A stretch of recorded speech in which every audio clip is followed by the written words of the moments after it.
Hello and welcome to Uncovered, the podcast with your host, Jason Irving. Join me in a journey to understand what's truly happening in your world and the world around you. This is not about how you're living life on the surface. It's about what's truly driving you from under the covers. I'm going to take you on a journey to deeply uncover the reason why you are here, the ultimate purpose in your problems and the way that they have shaped your life up until now. See, I believe you have a purpose, and your problems are the highway towards ultimate realization of that journey towards freedom and the reconnection of your true self. I've been told I have a different spin on most things, and I'll be giving you my understanding of life, love, and what we're all here for, purpose. To get the best out of this podcast, drop what you already know so you can discover what's beyond you.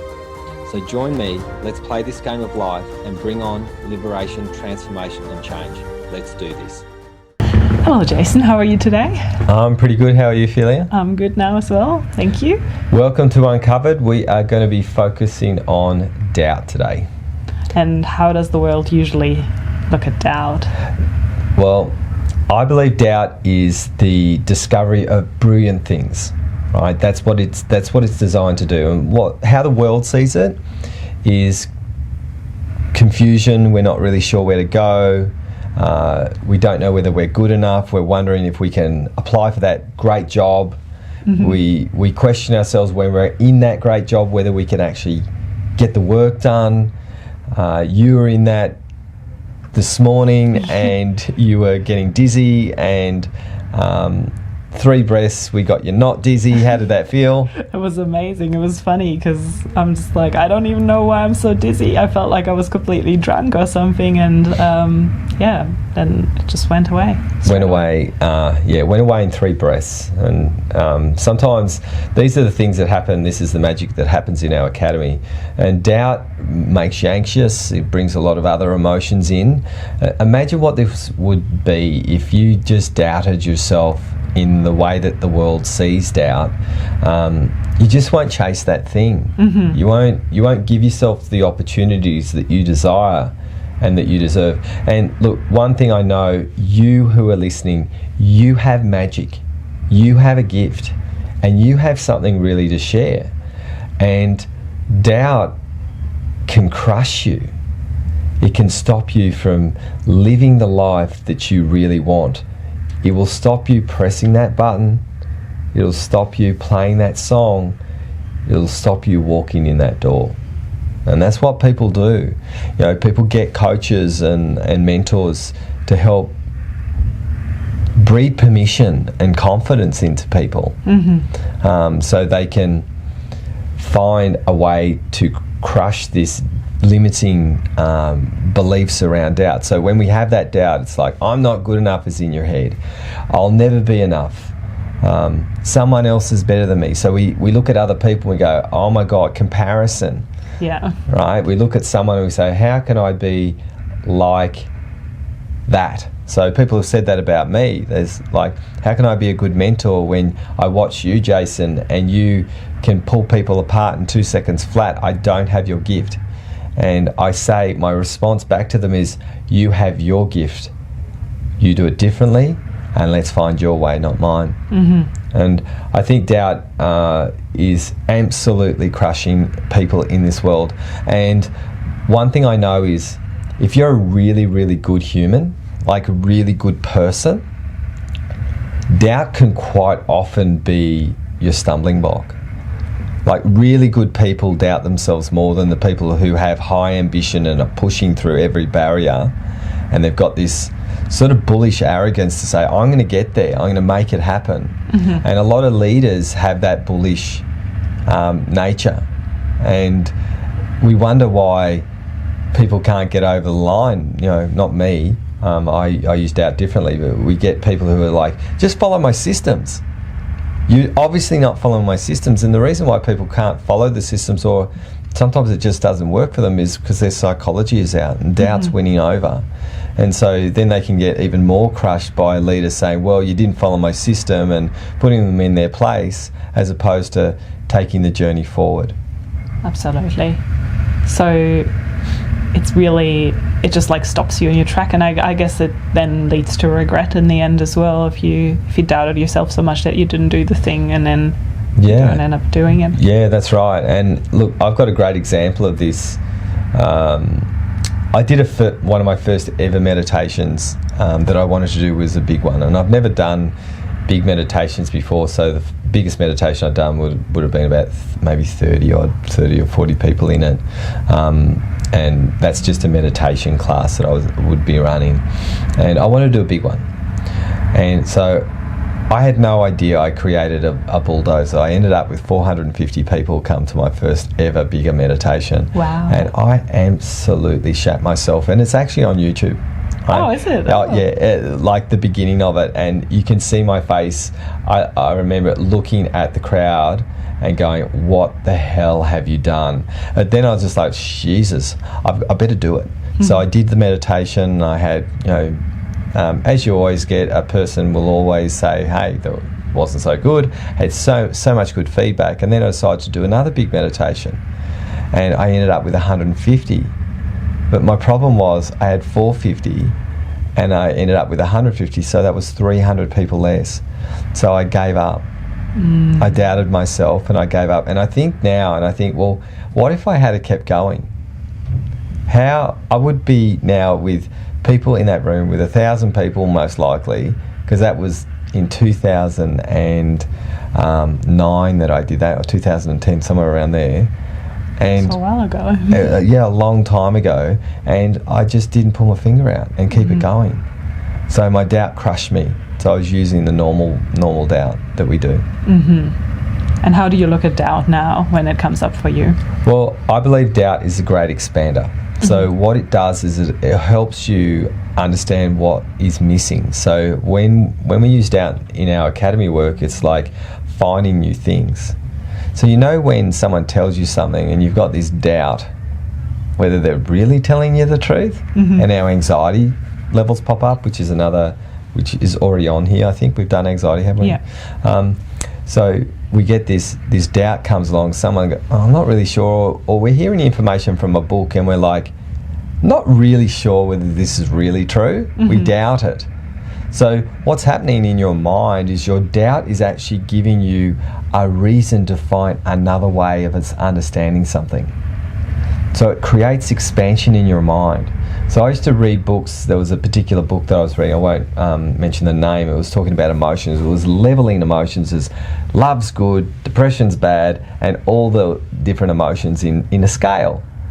And I read it, and I used to teach people this, used to tell people this because I thought, well, who am I? This person's written a book.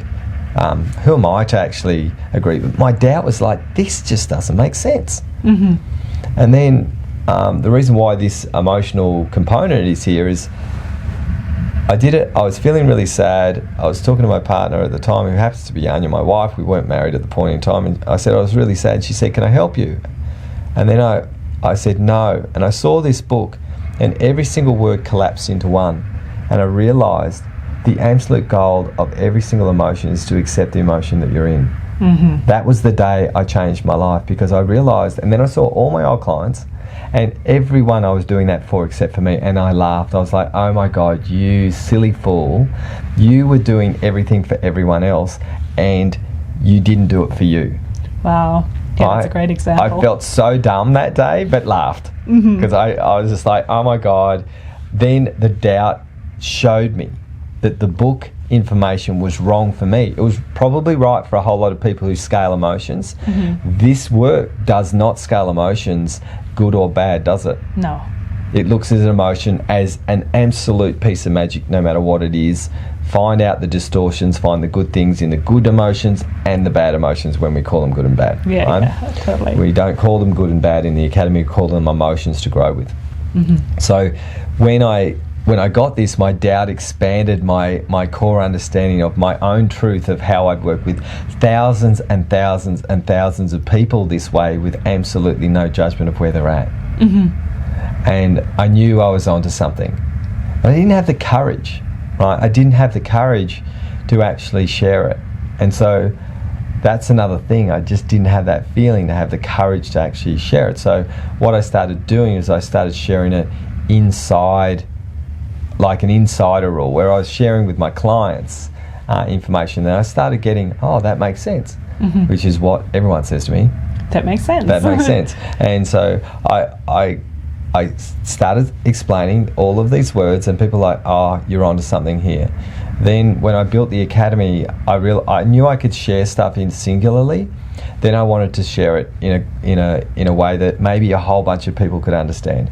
The moment people started to understand our frameworks, which is, work with the trigger, the memory, and the thought that comes along with the emotion, and accept it fully, I was onto something there. I knew something was different. And so doubt gave me this beautiful expression of how I've actually grown the academy work, because it's very, very different, and I had to use doubt to expand my core understanding, because every time I would look at a book, I'd say, where is the information that I do out there? And it wasn't. I couldn't find anything. And I know people say accept your emotions for what it is. The thing is, what people do is they try to accept that emotion, but they don't actually accept that emotion, because they go, okay, let's fix it, make it better, and do something different. Let's accept it to make it go away. Yeah, it's accepted to make it go away. And look, when you do that sometimes. When you do accept it, it does differentiate. It does change its state. Yeah. That's what it does. So it becomes a beautiful feeling when you spend time with it. And less overwhelming as well, I think. Yeah. So if you look at doubt as an opportunist to find new answers and new connections, it expands your mind. Right? So all the people who, the Newtons, the Einsteins, they doubted the time that they were in. They created a new philosophy and a new way of approaching. Jung, they were all forebearers of doubting the system and putting in new systems. So true visionaries have doubt. That's amazing, actually, isn't it? It is. When you think about human history, all the ones that have broken a system, they've had to have doubted the system that they're in. And then they would have had to have created the courage to build a new system in, to say, this is a new system. What do you think? And then they've all had to explain the system, because no one knew what the new system was about, which is what we're doing in our academy. Everything that we do with the thought loops, the emotions, the subconscious, how to engage with them, right? Yeah. How to make them understood, how to work with your identity and your personality, how to work with energy, how to flow with things instead of having them stop. So what I learned is that if I didn't use doubt the way I do, my visionary me, which I'm naturally built at, the academy wouldn't exist. I would just follow the same constructs, the same rules that I was taught with emotions when I started as a healer, which was, let's fix it, let's make it better, let's change it, so then the person will be healed. I started that way, and then when I was looking, I was like, this difficulty of going into catharticism or cathartic approaches, catharticism might not be a word for you. Okay, we'll check that out. But going into that cathartic approach and seeing everyone go all over the place, that can't work. Then I went, well, let's try the fluffy way. Let's go, everything's expansive. That didn't work.